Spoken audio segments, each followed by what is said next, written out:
Welcome in. It is Big Ten Today. It is presented by Old National Bank. It is tremendous to have you with us on this Wednesday. Dave Revson, Anthony Herron here. And Anthony, our whole lives changed last night. The whole focus of the season changed. You look astonished. Did you get like a big Snickers bar when you went trick-or-treating or something? Those would be those were life-altering moments when you were a kid, right? The word would get out on the street. The house that was giving out the king size. No, I was talking about the playoff rankings. Oh, that happened last night as well. Yeah. No, you're right. You're right. Much more mundane. Right. No, good point though, and especially because now we're in the month of November, and so it does feel like the gravity of these games just sort of continues to uptick. My guy Rick Neuheisel, whenever I talk to him in this month during the football season, he always says the games they remember are played in November, and now we have a sense for who all these teams are, and then, the matchups that will be to come here, especially with the teams whose schedules are kind of backloaded. There's a lot to look forward to. And as we welcome in SI's Pat Forty from Louisville, Pat, the other thing we learn on this first day is how this committee thinks, and we're going to dive into this here coming up as it relates to the Big Ten teams. But big picture, did you glean something from this group that maybe you wouldn't have thought? Yeah, not a lot of big surprises, but the one thing that stood out to me, Dave, is everybody's ranked on how many games you've lost. The 5 Power 5 undefeateds are 1 through 5. The 8 Power 5 one-loss teams are 6 through 13. And then you get down to the 2-loss teams. So you can talk about strength of schedule, but what it basically came down to me, it looked like, was like, okay, we're just going by how many games you've lost, and we'll sort it out from there. A lot of weeks still to come for them to fine-tune their rankings. I'm with you, and this has been one of the issues all along where we've talked about strength of schedule, and we've all said, wake me up when they pick a 2-loss team over a 1-loss team. Until then, you have literally no incentive to play a difficult schedule in college football. Again, it's not going to be as big a deal next year when we go to the 12-teamer, but let's go to our big story, and it is this first set of rankings. The Big Ten certainly treated well. Ohio State's number 1. First time since 2019, the 4th time overall. The Bucs have the best resume. They're undefeated, 2 wins over ranked teams. Georgia and Michigan are 2 and 3. Neither has beaten a ranked team, though both have big games down the stretch to bolster those resumes. Florida State is 4th, and then you have 2 future Big Ten teams, Washington and Oregon, just outside the top 4. Penn State, by the way, number 11. That is 2 spots lower than its AP ranking. So, Pat, let's start with Ohio State. And the committee does generally, like, as you say, it's broken up by how many games you've lost. And then once you get into how many games you've lost, it's generally about resume. And this would be consistent with that. Penn State, or Ohio State, I should say, with the best wins among the undefeated teams, and ergo, they find themselves at number 1. Were you surprised at all by where the Buckeyes ended up? No, that's where I would have them as well. As you said, they go into Notre Dame, you pull out a victory there, and it's a good Notre Dame team. You handle Penn State, and it's a good Penn State team. The rest of the resume is fine, but those 2 things jump out to me. I think the competition for me, not necessarily for the committee, for number 1 was Florida State. But here's what's happened to Florida State's 2 wins. They got LSU, that's still a very good win. But the win over Clemson, that's been devalued as Clemson has kept losing. That's a 500 team now. So I think if you're looking for somebody with the 2 big skins on the wall, it's definitely Ohio State. I think they ranked them right where they should have had them. And, Pat, I do think the conversation that we tend to have about is it the 4 best teams or the 4 most deserving teams, I tend to veer a little more towards the most deserving end of the conversation because eye test is really subjective anyway. You look at a team on film or you pay attention to the recruiting rankings or who's got the biggest guys, the fastest guys, and all those things, but you still have to actually execute football on the field. There are still critical moments that come up in games where you need to be able to rise up and be at your peak. And we've seen Ohio State do that. And I thought it was, watching the coverage last night, Reese Davis asked a very fitting question of everyone on the panel with him, whether or not they thought Ohio State was the best team in America right now. I don't think anyone actually answered the question yes. which is fine for right now. They haven't played a game in November yet, but in the end, when you're comparing like teams of similar talent and the resume ends up mattering, it should matter. It should matter how your actual season went. Did you earn your way into the playoff actually based on performance and not just on whether or not someone feels like, your quarterback has a higher ceiling than maybe someone else's? And I think this is what got them in last year, right, was the fact that they played Notre Dame in the non-conference and beat Notre Dame in the non-conference. So I do say all along, well, they don't really incentivize scheduling in that narrow window of kind of, if you're on the margin, what can put you in as a one-loss team, say, or what can make you the best among the undefeated teams. It is scheduled. Right. So let's give a little credit there to the committee, because that is the explanation. I'm with you. I mean, is Ohio State the best team in the country? I don't know. We're going to find out here in the month or so to come. Oh, yeah. But they certainly, among all those teams, have the best resume. I don't think there's much debate about that, as Pat outlined, the wins over Notre Dame and Penn State. You look at their opponent win percentage, nearly 65%. That is far and away the best of any of the undefeated teams. So the Buckeyes deserve to be number one. They got to number one. Pat, what about Michigan? Where are you on how Michigan was treated? They're a spot below where they were in the AP. It's interesting they're being compared by a lot of people to Georgia, because neither one of those teams has played a ranked team so far this year. Michigan has overwhelmed people. I think you can make the argument that Georgia's best wins are slightly better than Michigan's best wins. Did you feel like 3 ultimately put it all in a pot? Is that the fair place for Michigan to be? I think so. You could make an argument for number 2. And yes, if you want to go on eye test, I think Michigan's been the best team. And I think that if you put them on a neutral field against anybody else, they'd be favored probably right now. But you've just got to pile up some wins against people that really resonate, and they haven't done that yet. Their schedule's going to come down to 2 games, and they're going to be big. Penn State on the road, Ohio State in the big house. But otherwise, there's just not a lot there that you can grab onto and say, yep, they've proven against quality competition what they can do. They've proven against lesser competition in reality. Georgia, the 2 times they've been doubted or threatened, they've shown up, all right? Kentucky was ranked, and there was some people talking, well, this might be the time when Kentucky can get Georgia. They annihilated Kentucky. Florida last week, Brock Bowers is injured. Maybe they're vulnerable. Rivalry game, neutral field.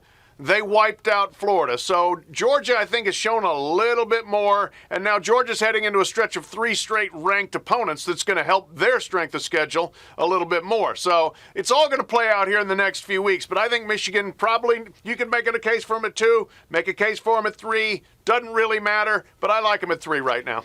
And I would say the mental focus of Michigan this season is worthy of note. I would imagine the football folks in that room are valuing that for the Wolverines. And yes, the resume, they'll have an opportunity to begin to sort of pad that more as the season moves forward here. But the way that they've been able to be locked in and week out, and where every phase of the game just seems so exceptional for the Wolverines, that should matter, by comparison to some of the other teams who haven't been as dominant as Michigan has. And it's not even like everything has always been perfect, but they've been able to surge, throughout the final 2 and 3 quarters of so many of these ball games throughout the season. And that's just not easy to do. It's one thing to maybe have an opponent physically mismatched, but to show up locked in enough to go out there and be at your best every single week of a college football season with teenagers and guys in their early 20s out there, that is not an easy feat. The football season ends up feeling long and can drag at times, and it's hard to be at your best. And so far, I think there's not a team in America that's been at their best more consistently, especially in critical moments, in the Michigan Wolverines. And it feels like they're having fun. I mean, you watch them, and they seem to be having a great time out there. I ultimately think, like, the big question with all of these teams in the top 4 is, they're going to be in if they win out. The issue is, can you afford a loss? Like, could Michigan afford a loss to Penn State and then beat Ohio State? Especially factoring in their non-conference, right? Where there's more of a margin for error for the Buckeyes with that Notre Dame game than there is for the Wolverines. Yes, and I do think that's where it gets interesting. And we can say this is all meaningless, and I do think to a certain extent it is. There's an argument to be made that it is, but you do learn a little bit of how the committee is viewing these teams, and that can have repercussions down the line were they to lose. An interesting one, obviously, with two future Big Ten teams in there, Washington and Oregon. Washington 5, Oregon 6. Washington is the lowest ranked team of the Power Conference undefeateds. Remember, they did beat Oregon head-to-head. I think you can make the argument since that game, Pat, Oregon has looked like the better team. Washington's been playing with fire a little bit, but still unbeaten. What do you make of the chances of the Pac-12 finally getting a team in what is its final year? I think they're in good position. I really do. And then we'll see, does the committee value that conference, which has really been the best conference in non-conference play? Are they going to remember September and the wins that they had then that other conferences didn't have? That's going to be, I think, really important. But if either Washington or Oregon comes through with one loss, I think they will be deserving. And yes, your point, I was there for the Washington-Oregon game. It was a spectacular game. But Washington had to pull that one out with some help from the Ducks, and since then they have not played well against Arizona State, against Stanford, two of the weaker teams in the Pac-12. Meanwhile, Oregon's been on a tear since then. So they're both right there, both positioned. If they end up playing with 12-0 Washington versus 11-1 Oregon in the Pac-12 championship, and that won't be easy because there's a lot of tough games in there, but that's going to be a big-time game that the winner, I believe, will go to the playoff. As a bit of a traditionalist in some of this stuff, Pat, the opportunity for a team to avenge a regular season loss, it often makes me a little bit uneasy, if I'm being honest about it. But this season, because of the way that Oregon-Washington game played out in Seattle, and it was such a narrow margin with the result of the game, then I do feel like the Ducks, if they're able to go, if both teams run the table from here, if they meet in the Pac-12 championship game, and Oregon is able to, on a neutral field, take down Washington, then I won't be as uneasy with that because, their record will be 1-1, but it is, Oregon was on the road, came down to some fourth down stops that the Huskies, to their credit, were able to come up with, but it was a game that was a very narrow margin that maybe if they played in Eugene, maybe Oregon comes out with that win. So on a neutral field, I would end up valuing likely that win more so than winning, at home for Washington. So I don't think I would end up being as uneasy with that as I tend to be sometimes with these college scenarios that can play out. I didn't know it made you so uneasy. Very much so, man. Yeah, I mean, more so than if I overate Halloween candy. I get queasy about it sometimes. You really handle it well. Like, I'd have no idea when you walked in this room that you were potentially uneasy about the possibility of an Oregon-Washington rematch. Washington, or whoever it is, no one's made it out of the Pac-12 since 2016. Yeah. So if Washington were to make it, Oregon, or if someone else were to rise up and get in, it's saving been their best for last, man. There's a discussion about maybe two teams out of the Pac-12 Not this totally season. unreasonable. Right. Yeah, we will see. It has been a really good league this year. And again, we talk about how much all of this stuff matters. 36 teams have been in the initial top 4 in the 9 years, as the math would dictate. 21 have made it. So it's a little bit better than a coin flip if you're in that top 4 in the initial rankings that you end up in the college football playoff. So what about a team that's not in the top 4? A big stat presented by Old National Bank. Again, Penn State is 11th. There is certainly precedent for going from that spot into the field. Remember, Ohio State was 16th in the first ranking in year 1. Not only did they make the playoff, they won the playoff. Oklahoma rose from 15th into the field the next year. Interesting to note, though, that no team outside the top 10 has ultimately made the field in the last 7 seasons. So stacked against them a little bit. A win against Michigan clearly gets them into the mix here, Pat. They're kind of in that discussion. Were they to beat the Wolverines? And then, do we end up with a 3-way tie? Can they still sneak into the Big Ten championship game? It certainly could happen given the uncertainties with the tiebreakers right now. Do you think that Penn State has to win the Big Ten to get in, or is it your belief that they could beat Michigan and be a one-loss team and kind of be in that hat and still have a chance? Yeah, as a fan of intrigue and chaos, I'm here for the 3-team play tie and all the tiebreakers that would ensue from that. That would just be fun to talk about and deal with. I think if you are winning the Big Ten championship at 12-1 with a victory over Michigan would resonate, but winning a Big Ten championship over whoever's going to win the Big Ten West is not going to be the big resume boost that maybe some other teams would get out of a conference championship, out of the Pac-12 or out of the SEC. So I think, it's going to be a coin flip. It's going to be very interesting to see who else is in what sort of position there. Obviously, you beat Michigan, you're shooting way up those rankings. So then you just got to let the chips fall where they may. If Ohio State goes and beats Michigan and gets there undefeated, obviously you're behind them and you're not playing in that Big Ten championship game. Your odds are probably diminished. But just beat Michigan. If you're Penn State, take care of your business and see where that gets you and see if you're in the mix.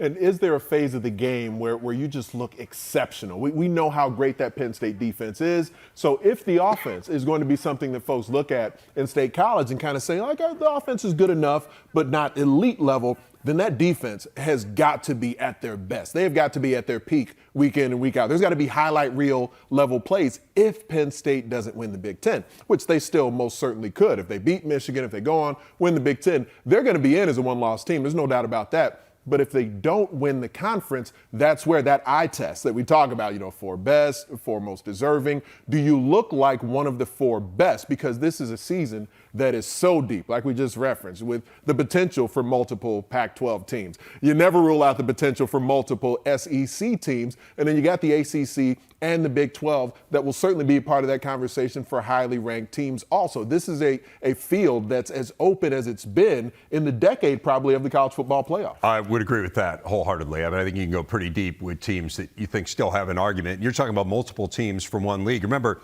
next year's a 12-team playoff. Penn State would make it in the 12-team playoff format. Like a handful of times that would have been the case. Oh, yeah, no, point, but they would make it this year, and they would have been the team that would have made it the most of teams that haven't been in the playoff. But think about this.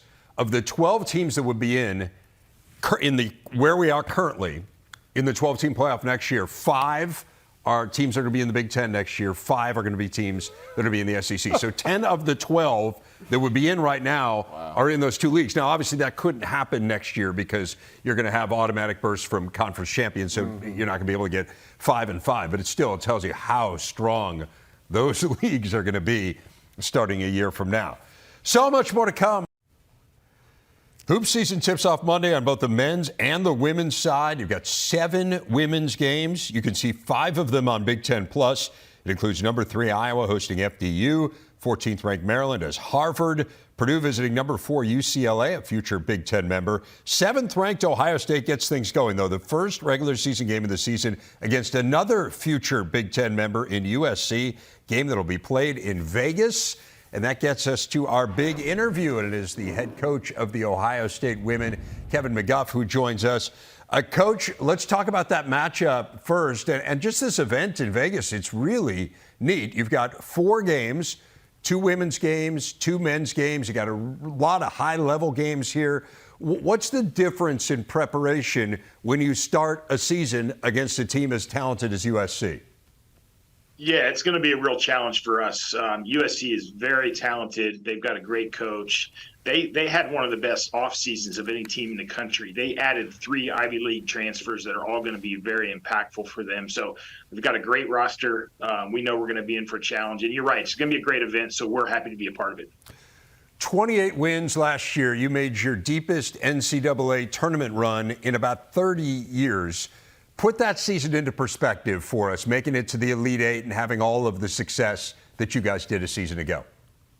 Yeah, it was fun. I just really love this group that we have right now. We've got great players. They're great kids. And so they really enjoyed playing with each other. And it was really a historic run for us and just a lot of fun to be a part of. And, and to get there, to have to beat Connecticut, the best, program in the history of our game and a program I have incredible respect for, just even made it that much more special. But a great run for us, and we're looking to hopefully build off of that heading into this year. I think one thing that was really amazing to me, Kevin, was how well you guys played last year despite the injuries. I mean, it just seemed like they piled up for you guys, particularly in the backcourt. J.C. Sheldon was such a huge part of your team, and you were without her for most of the year and certainly without her full strength for essentially all of the year. What does it mean to have her back and to have her healthy this year? Yeah, you're right. It was tough last year. We got off to such a great start. We won our first 19 games, and then we really got hit with the injury bug, and especially at the point guard position. And so we had to move some people around, and some people stepped up to just keep us afloat until we could get some players back. And JC's such a great player. She's such a great leader. She's such a big part of everything we do on both ends of the floor. So it's great to have her back and healthy and playing well right now. You struggled a little bit on the defensive end last year, I guess relative to offense anyway. You bring in Celeste Taylor, who was the ACC Defensive Player of the Year at Duke. What does her addition mean in terms of improving perhaps a little bit on that end of the court? Yeah, no, there's two areas where I've said all preseason where if we're going to make a jump or take the next step as a program, we're going to have to be better in the half court defensively and with our rebounding. And Celeste has already had a huge impact in both of those areas. She's a great player. She's played in huge games. She's got great experience, and I think she's going to be a key part of our success this year. Coach, I found it interesting that your team took a trip to Brazil over the summer. You were there for 10 days. You practiced once and played one game. So obviously the focus wasn't necessarily on, hey, we're going to get there and we're going to try to get better. The focus was we're going to go there and we're going to try to get closer as a team. And perhaps that makes us better. What's the calculus behind making a decision like that? Because a lot of teams go on a foreign tour and they might play 4 games. Yep. Yeah, so we got our practices in. We had 10 days of practice, and that's where we kind of put the focus on. This is where we wanted to get better. That's where we wanted to integrate the newcomers in terms of on-the-floor type stuff. But really the biggest point of emphasis was just the chemistry, the camaraderie, the off-the-court time when we got to Brazil. And I look back to last year as, I think our biggest key was our chemistry. And so I wanted to make sure that we were very mindful of that in the offseason. We could recreate the same chemistry to give us the best chance to be as successful as we can this year. Coach, it's interesting. I was reading some articles getting set for this interview today, and I found a quote from when you were the head coach at Xavier that I thought was really interesting. I want to give it to you. It's from 13 years ago. You said, the game's going to continue to get better. As it grows, we need the attendance to back it up. So you think about where this sport was 13 years ago, and now you think about the explosive growth, and Ohio State's a huge part of that. You guys had the biggest jump in attendance in the Big Ten a season ago. What do you think when you compare the game you were looking at 13 years ago, which was a great game, but did not have nearly the interest that it seems to have now? What do you think when you compare those time periods? Well, I think there's a lot more talent. I mean, this sport is really deep with talent all over the place. So the players are doing a great job in terms of their development. So by the time we get them in college, they're much further along than they used to be. I think the coaching has gotten better. And you take the talent and the coaching, our game has just gotten better, and it's a great game to watch. And I think last year was awesome because attendance was up everywhere. The TV ratings were up. And so we had an incredible year last year, and I think it's going to be just as good this year. You talk about talent all over the place. You have talent all over your house. You've got 2 daughters who are playing major college basketball. You've got one at Belmont, one at Bowling Green. How tough is that, like, as a parent, one who obviously had a huge role, though I know your wife is a great player and a coach as well, but obviously you had a role in turning them into the players that they are. Is it tough that you don't get to see them a ton in person? It is tough. I wish I could get to see them in person a little bit more. I'll have more of a chance with my daughter Kieran at Bowling Green because they're just closer. Nashville is just a little harder to get to during the season. But I did do one smart thing. I scheduled Belmont this year, and they're going to play at the Shot here in Columbus on December 22nd. So that should be a really fun thing for our family. I saw that. That was going to be my next question. What's the balancing act when you're a dad versus when you're a coach of kind of like how much I'm sure you watch tape of their games. Like, how much do you give suggestions, and how much do you just say, "Hey, that's out of my hands now"? Yeah, it's a tough balancing act. I think it's easier though. Once they get to college, it's a little bit easier because, they know I have a lot of experience here. My wife has a lot of experience having been a college coach and played in college. It's a little harder in high school, I think. They don't want to hear it quite as much, but as they've gotten to college, they've been much more receptive to my advice and my wife's advice. So that Belmont game's an interesting one. The other one I found interesting is November 12th, you're playing IUPUI. And the reason I find that interesting is because it's going to be going on simultaneous to a Bengals game. So I'm just curious, like, I know you're a huge Bengals fan. Will you be able to focus on the issue at hand, or will there be a part of you that's wondering how the Bengals are doing? I'm going to be, my full attention will be on our team and IUPUI, but I will DVR the game and make sure no one tells me the score, and I'll get home and I'll watch it. Do you have C.J. Stroud's number? Like, can you trash talk him because they're playing Jacksonville? Can you trash talk him if the Bengals win the game? Yeah, I don't have his number, so that might be tough for me. But I'll try to get it between now and then. Playing Houston, I mean, obviously. Okay, yeah, something to work on there. Hey, give us a sense for USC, a tremendous recruiting class. They went heavy in the portal. You mentioned that, but they also have the best freshmen in the country. So give us a sense for what you're up against on Monday against USC. Yeah, really, really talented. And I think they've got a nice mixture of athleticism and skill. But the three Ivy League kids that they added are really talented. I think they're a great fit. Juju Watkins is really special. And they've got a really talented five-player in Ray Marshall. So they've got a great lineup. They're a really good team. Lindsey does a great job, and we know this is going to be a huge challenge for us. Yeah, I have heard Juju referred to as a generational player. Like, give us a sense of what makes her so good.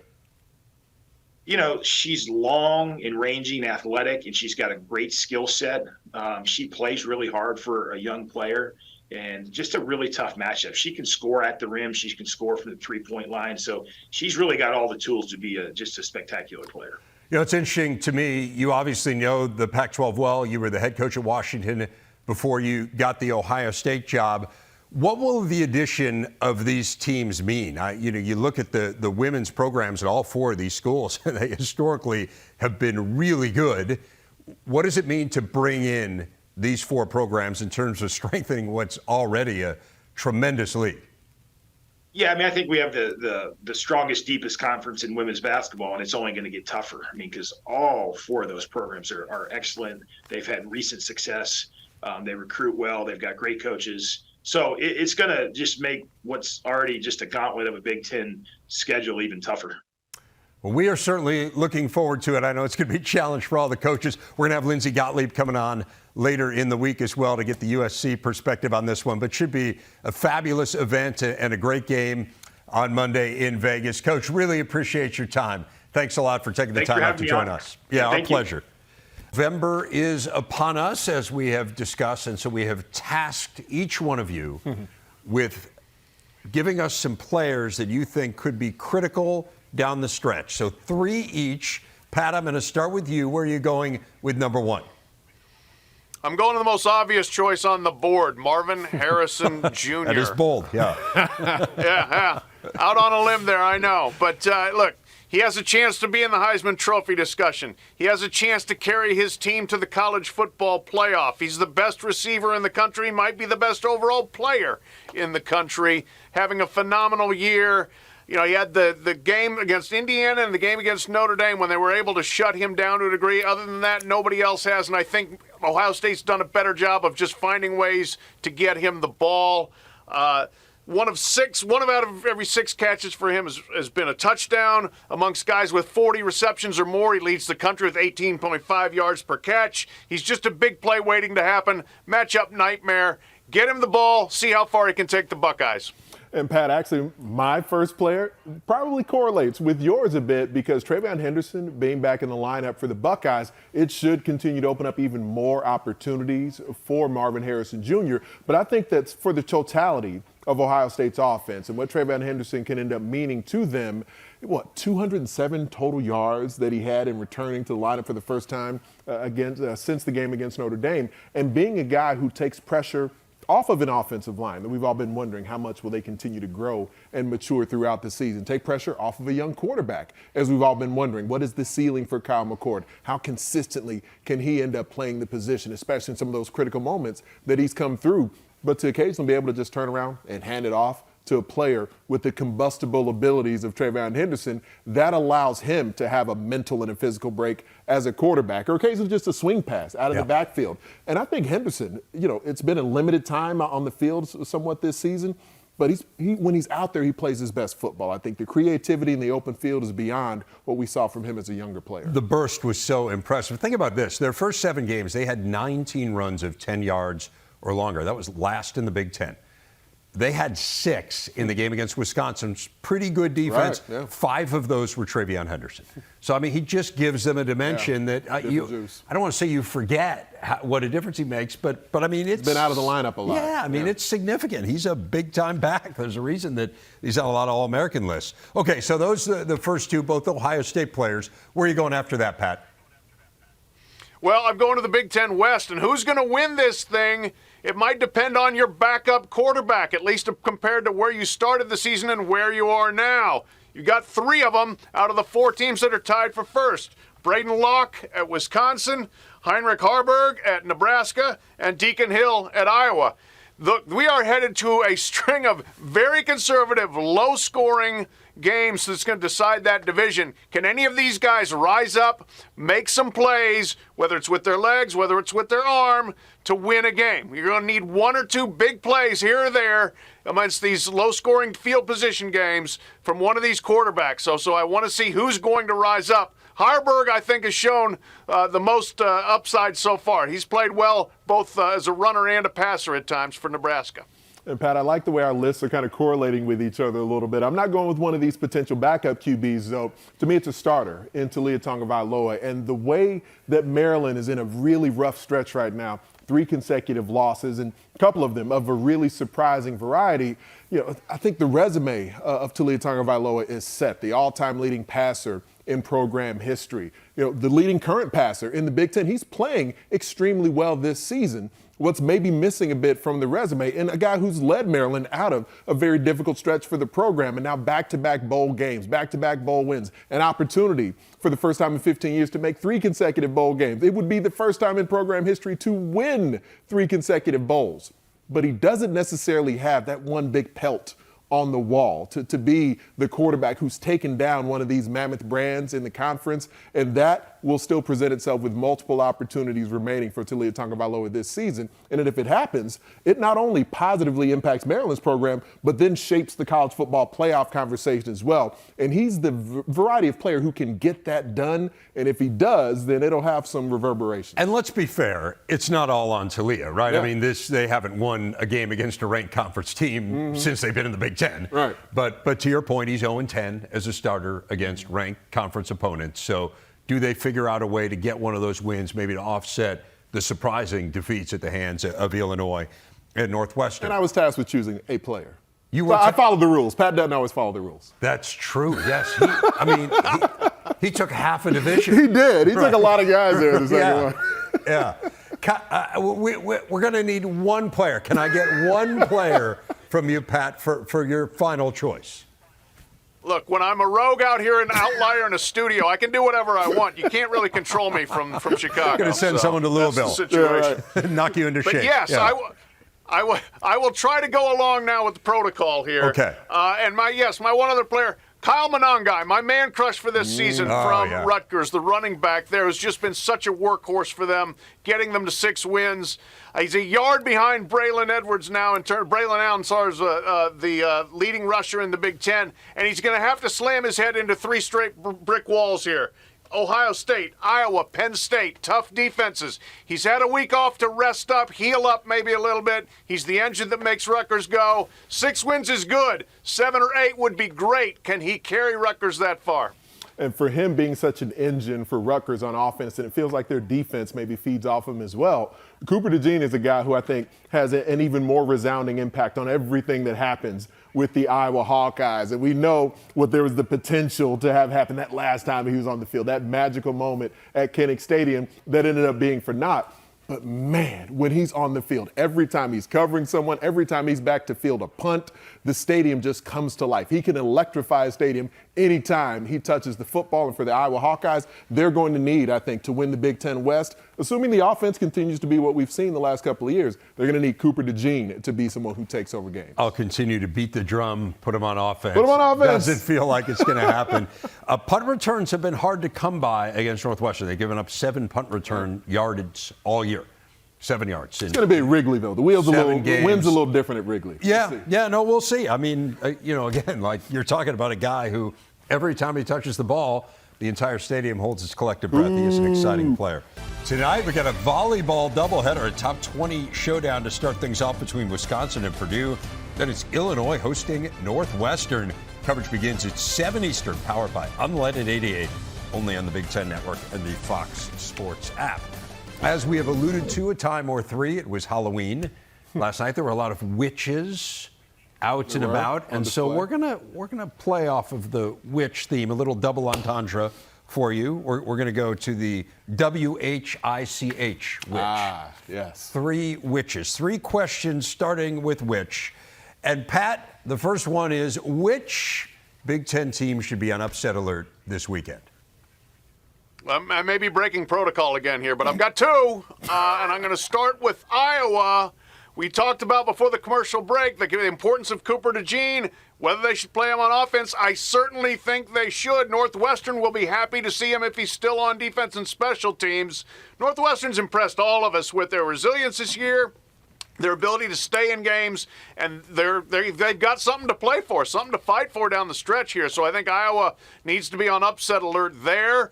But also Minnesota, I will put on upset alert. They are playing at home. But Illinois, I think all of us have agreed, they've just not quite played up to their talent level all year. When they have put it together, they've been pretty good. If they go into Minneapolis, put it together, Gophers better be ready. That could be a long, close game there. So both of those teams, I think the Hawkeyes and the Gophers, on upset alert.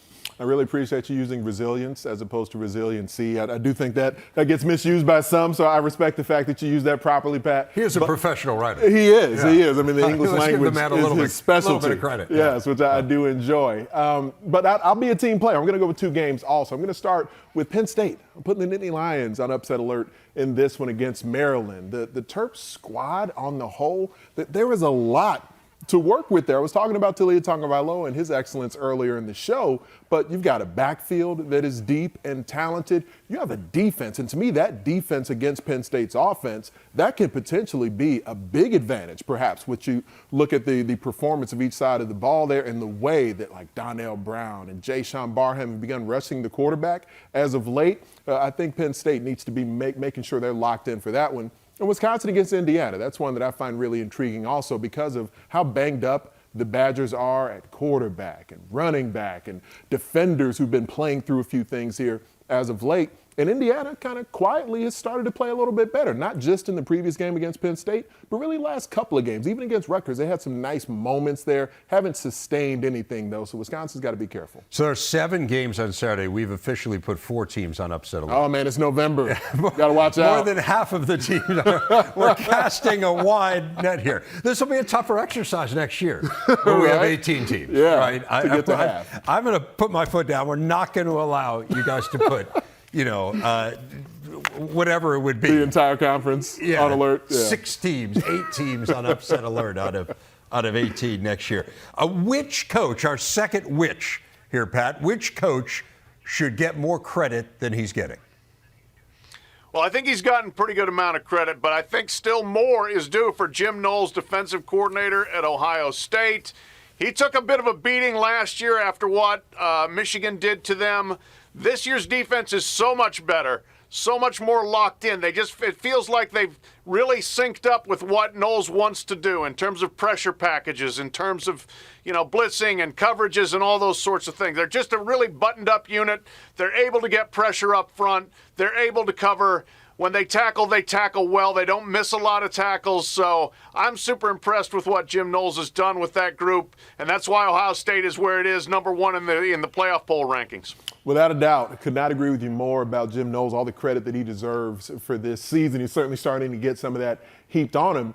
When you look at Nebraska, the Cornhuskers, the way that their season began this year, a couple of defeats on the road early, and a lot of that because their offense was turning the football over. Their defense was exceptional against both Minnesota and Colorado, and it's just continued throughout the year. Tony White, their defensive coordinator, was not a hire that had a lot of ballyhoo to it when Matt Rule ended up bringing him in, really kind of late in the process. But now he is the guy who's leading one of the best defenses in America, a top 5 run defense in America. They sack the quarterback and get after it on that area of the field also. I could not be more impressed with what Tony White's done with Nebraska's defense. And at this point, consistently still put in disadvantageous situations by turnovers. It's the occasional special teams gaffe still, but they still shut folks down. 9 turnovers last 3 games. They've won them all. And the defense has a lot to do with that. So The final, which, and you might have wondered why we were teasing old Big Ten quarterbacks earlier. So this is why. If you could choose one quarterback in the history of the league, which quarterback would you choose to lead a potential game-winning drive? It's a fun question. I'm going a little bit obscure here, maybe. 2002, Craig Krenzel, Ohio State. I still don't know how they won that national championship. They won 6 one-score games, and time and again, Krenzel, whose stats were not great for the year, but man, he would come through in the clutch. Ran for a winning touchdown against Cincinnati. Threw a winning touchdown pass against Wisconsin. And I think everybody remembers the 4th-and-1 bomb when they were trailing against Purdue to win that game. Then the plays to pull out against Michigan and to pull out the championship game against Miami. Craig Krenzel, heck of a job he did that year.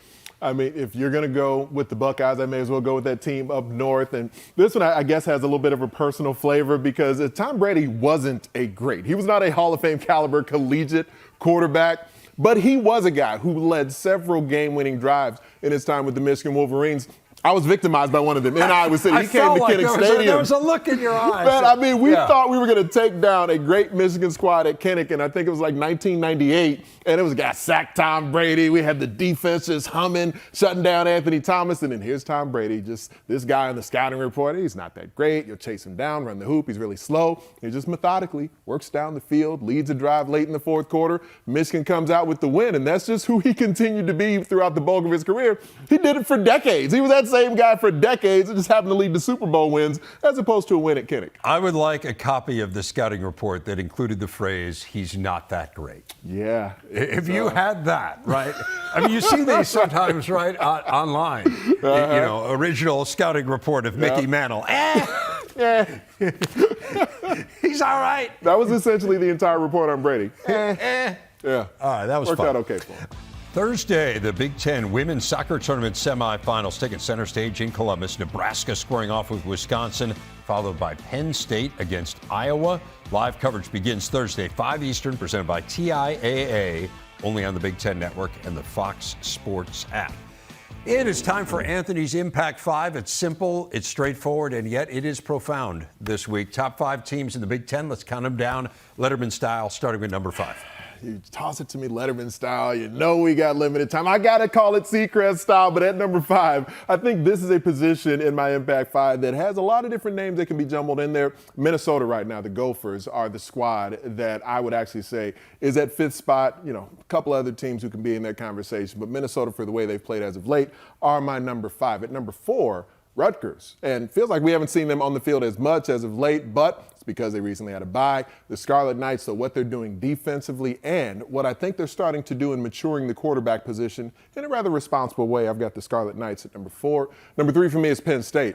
Yes, we want growth on offense for the Nittany Lions, but on the whole, a rushing attack that's been exceptional throughout the season, a quarterback position that really had a pivotal moment, making a big throw late in game for a decisive touchdown. We'll see how much the passing attack grows from there. At number 2, the Ohio State University Buckeyes, while the number 1 team in the entire country, number 2 team in my Impact 5, and of course number 1, the team who's been as dominant and as complete as any in America, the Michigan Wolverines. Number 1 in America, number 2 in the Impact 5. I mean, got high standards, Dave. That is the level to which Anthony judges. Look, again, I do think there is that discussion to be had between Ohio State and Michigan. Pat, we always give you time for a rebuttal on this. What do you think of the top 5? Regrettably, I can't overly impugn or rebuke what Anthony's come up with here. You can certainly make an argument for Ohio State over Michigan, but I don't think I would because I think on a neutral field, again, Michigan's going to be favored, and they will be favored in the Big House. But we'll see how things shake out from an injury standpoint. I would probably swap out somebody else for number 5. Give me Wisconsin as number 5 there, although Minnesota maybe has a little bit more identity of who they are at this point. But still, just pick a Big Ten West team, put them in there at number 5, and we're rolling. I think it's fair to say 5 and 4 are a little harder to come up with than 3, 2, and 1. Agreed. Yeah. We're going to have Jake Butt and Joel Klatt on the show tomorrow. We strongly encourage you to view it. We will see you then. Thanks a lot for watching.